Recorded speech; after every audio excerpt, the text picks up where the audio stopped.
حضور اکرم صلی اللہ علیہ وسلم کے دور میں کچھ عرب ایک یہودی عالم کے پاس گئے اور اس سے کہا کہ حضور اکرم صلی اللہ علیہ وسلم سے ایسا کیا سوال کیا جائے کہ ان کے نبی ہونے کی حقیقت واضح ہو جائے۔ اس کے جواب میں یہودی عالم نے حضور صلی اللہ علیہ وسلم سے 3 سوال پوچھنے کا کہا، جن میں سے ایک سوال یہ تھا کہ اصحاب کہف کون تھے۔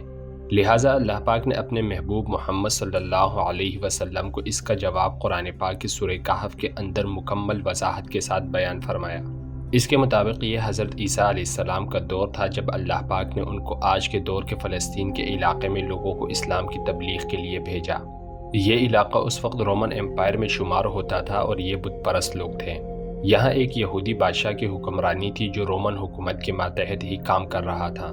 جب حضرت عیسیٰ علیہ السلام نے یہاں تبلیغ شروع کی تو رومی لوگ آپ کے مخالف ہو گئے اور آپ کو گرفتار کر کے سولی پر لٹکانا چاہا، مگر اللہ کے حکم سے آپ کو زندہ آسمان پر اٹھا لیا گیا۔ اس واقعے کے کچھ عرصے بعد یہودی لوگوں نے رومی حکومت کے خلاف بغاوت کر دی، لہٰذا اس کے رد عمل میں غصہ ہو کر ٹائٹس نامی رومی بادشاہ نے یروشلم اور فلسطین پر حملے کر کے اسے مکمل تباہ کر دیا، حتیٰ کہ بیت المقدس کو بھی اس نے مکمل تباہ کر دیا۔ اس دوران اس نے 1.5 لاکھ یہودیوں کو قتل کر دیا۔ جو بچے کچھ یہودی یہاں رہ گئے تھے وہ جان بچا کر فلسطین سے نکل گئے، اور یوں صرف عیسائی لوگ جو حضرت عیسیٰ علیہ السلام کے ماننے والے تھے اور ان کی تعلیمات کے پیروکار تھے، صرف وہی فلسطین میں موجود رہ گئے۔ اس زمانے میں دقیانوس نام کے بادشاہ کی حکومت تھی جو کہ رومی تھا اور بت پرست تھا، لہٰذا اس کی حکومت میں موجود عیسائی لوگوں پر اس نے ظلم و ستم کرنا شروع کر دیا۔ ایک روز اس نے حضرت عیسیٰ علیہ السلام کے ماننے والوں کے چند نوجوان حواریوں کو اپنے دربار میں بلایا اور ان سے کہا کہ میں تمہیں چند روز کی مہلت دیتا ہوں کہ تم اپنے نئے دین یعنی عیسائیت سے باز آ جاؤ، ورنہ میں تمہیں قتل کروا دوں گا۔ دوستو، حضرت عیسیٰ علیہ السلام کے پیروکار یہ نوجوان لوگ دراصل اصحاب کہف تھے، جن کے واقعے کا ذکر قرآن پاک کی سورہ کہف میں وضاحت سے موجود ہے۔ ان نوجوانوں نے جب یہ دھمکی سنی تو شدید پریشان ہو گئے، کیونکہ وہ اس بادشاہ سے لڑنے کی ہمت نہیں رکھتے تھے اور نہ ہی اس شہر میں رہ کر عیسائی تعلیمات جاری رکھ سکتے تھے، ورنہ دقیانوس بادشاہ ان کو قتل کروا دیتا۔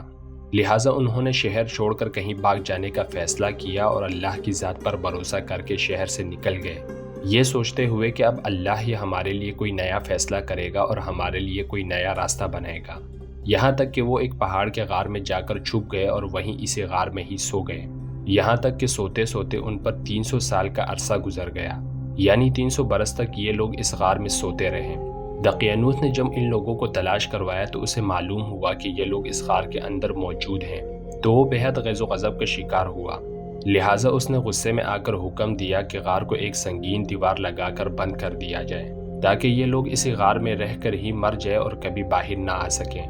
جبکہ اس نے جس شخص کے ذمہ یہ کام لگایا وہ بہت ہی نیک اور ایماندار آدمی تھا۔ اس نے اصحاب کہف کے نام اور ان کی تعداد اور پورا واقعہ ایک تختی پر لکھوا کر تانبے کے صندوق میں رکھ کر دیوار کی بنیادوں میں رکھ دیا، اور اسی طرح کی ایک اور تختی شاہی خزانے میں بھی رکھوا دی۔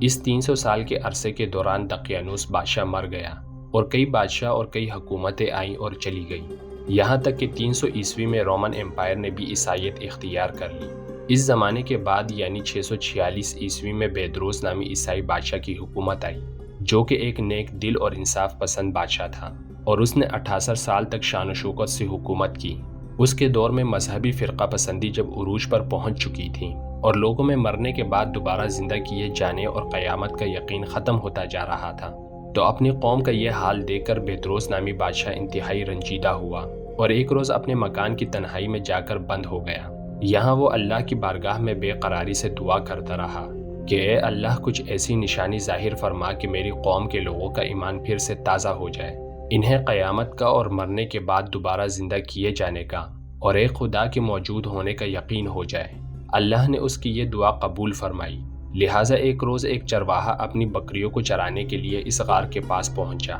یہ وہی غار تھی جس میں اصحاب کہف موجود تھے اور اس میں سو رہے تھے۔ اس چرواہے نے چند لوگوں کے ساتھ مل کر اس دیوار کو گرا دیا۔ اس دیوار کے گرتے ہی دیوار گرانے والوں پر ایسی ہیبت اور خوف طاری ہوا کہ سب گھبرا کر وہاں سے بھاگ گئے۔ یوں اللہ کے حکم سے اصحاب کہف اپنی نیند سے بیدار ہو گئے اور ایک دوسرے سے سلام و کلام میں مشغول ہو گئے۔ جب انہیں بھوک لگی تو اپنے ایک ساتھی جس کا نام یملیخا تھا اس سے کہا کہ تم بازار جا کر نہایت خاموشی سے کھانا لے آؤ اور یہ بھی معلوم کرنا کہ دقیانوس ہم لوگوں کے بارے میں کیا ارادہ رکھتا ہے۔ جب یملیخا غار سے نکل کر بازار پہنچے تو یہ دیکھ کر حیران رہ گئے کہ شہر میں ہر طرف اسلام کا چرچا اور بول بالا نظر آ رہا ہے، حتیٰ کہ لوگ اعلانیہ حضرت عیسیٰ علیہ السلام کا کلمہ پڑھ رہے ہیں اور ان کی تعلیمات پر عمل بھی کر رہے ہیں۔ اس کشمکش میں یملیخا ایک دکان پر کھانا لینے کے لیے پہنچے اور کھانے کی قیمت کے بدلے میں دقیانوس زمانے کا سکہ دکاندار کو دے دیا، جو کہ ظاہر ہے 300 سال پہلے کا تھا اور اب بند ہو چکا تھا، حتیٰ کہ اس کو کوئی پہچاننے والا بھی باقی نہ رہا تھا۔ دکاندار نے یہ سکہ دیکھا تو اس کو شک ہوا کہ شاید اس شخص کو کوئی پرانا خزانہ مل گیا ہے، لہٰذا اس نے یملیخا کو سپاہیوں کے سپرد کروا دیا تاکہ وہ ان سے خزانے کے بارے میں پوچھ گچھ کرے۔ یوں سپاہیوں نے یملیخا کو پکڑ لیا اور ان سے سوال کرنے لگے کہ بتاؤ وہ خزانہ کہاں ہے۔ جواب میں یملیخا نے کہا کہ میرے پاس کوئی خزانہ موجود نہیں، یہ ہمارا ہی روپیہ ہے۔ سپاہیوں نے کہا کہ ہم کیسے مان لیں، کیونکہ یہ سکہ تو 300 سال پرانا ہے جبکہ تم ابھی جوان ہو، لہٰذا سچ بتاؤ کہ معاملہ آخر کیا ہے تاکہ اس کا کوئی مناسب حل نکالا جا سکے۔ جواب میں یملیخا نے کہا کہ پہلے مجھے یہ بتاؤ کہ دقیانوس بادشاہ کا کیا حال ہے۔ سپاہیوں نے یہ سنا تو جواب دیا کہ اس نام کا کوئی بادشاہ پورے روئے زمین پر موجود نہیں،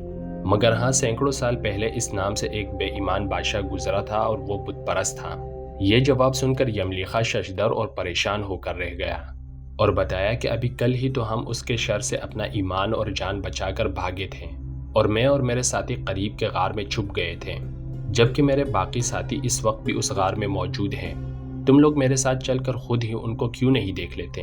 جب سپاہی اور شہر کے لوگ ایک کثیر تعداد میں اس غار کے پاس پہنچے تو اصحاب کہف یملیخا کے انتظار میں تھے کہ انہوں نے آنے میں بہت دیر کر دی اور شاید یملیخا کو بادشاہ نے گرفتار نہ کروا لیا ہو۔ جب غار پر بہت سے آدمی پہنچے اور شور و غل سنائی دینے لگا تو اصحاب کہف سمجھے کہ شاید دقیانوس فوج ہمارا تعاقب کر کے غار تک آن پہنچی ہے، لہٰذا وہ اللہ کے ذکر و اذکار اور اس کے حمد و ثنا میں مصروف ہو گئے۔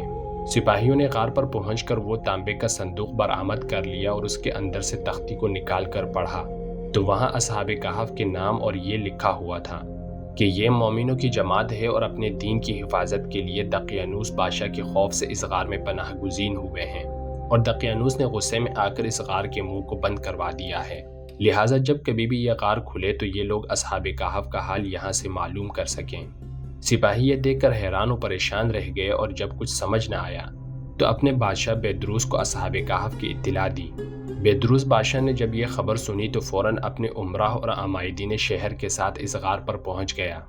اصحاب کہف نے غار سے نکل کر بادشاہ سے تمام واقعہ بیان کیا۔ بیدروس نے سجدہ گزار ہو کر اللہ پاک کا شکر ادا کیا کہ اے اللہ میری دعا قبول فرمائی اور آپ نے ایسی نشانی ظاہر فرما دی کہ انسان موت کے بعد زندہ ہونے کا یقین ضرور کرے گا۔ اس کے بعد اصحاب کہف نے بیدروس بادشاہ کو دعا دی کہ اللہ تمہاری بادشاہی میں برکت عطا فرمائے، اور سلام کرنے کے بعد دوبارہ اسی غار میں واپس چلے گئے اور دوبارہ وہیں جا کر سو گئے جہاں سے بیدار ہوئے تھے، لہٰذا اسی نیند کی حالت میں اللہ نے ان اصحاب کہف کو موت دے دی۔ بادشاہ بیدروس نے سال کی لکڑی کا صندوق بنوا کر اصحاب کہف کی لاشوں کو اس میں رکھوا دیا۔ بیدروس بادشاہ نے غار کے منہ پر ایک مسجد بھی بنوا دی اور سالانہ ایک دن مقرر کر دیا جب لوگ اصحاب کہف کی قبروں کی زیارت کے لیے آیا کرتے تھے۔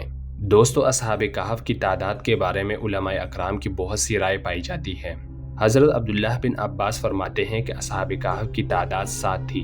جبکہ 8واں ان کا کتا تھا، جبکہ ان کے ناموں میں بھی کافی اختلاف موجود ہیں۔ حضرت عمر رضی اللہ عنہ سے روایت ہے کہ ان کے نام یہ تھے: یملیخا، مکشیمنا، مشلینا، مرموش، گورنوش، ساجنوش، اور 7واں ایک چرواہا تھا جو ان کے ساتھ چل پڑا تھا، جس کا ذکر آپ نے نہیں فرمایا، جبکہ ان لوگوں کے کتے کا نام خطیر تھا۔